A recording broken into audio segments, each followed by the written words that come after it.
Hi guys, welcome to Techavro. In this video, I'm gonna be showing you how to add fade-in effects in Camtasia. So you have to just look for the left-hand side, and you'll find here audio effects. But if you can't find here the audio effects, you have to click on this more option, and then you will find here the audio effects. But if you find here the audio effects, click on this audio effects, and then you'll find here fade-in, this one.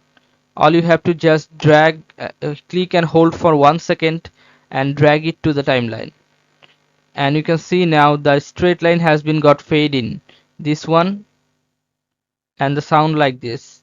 Okay, so in this way you can add fade in effects in Camtasia.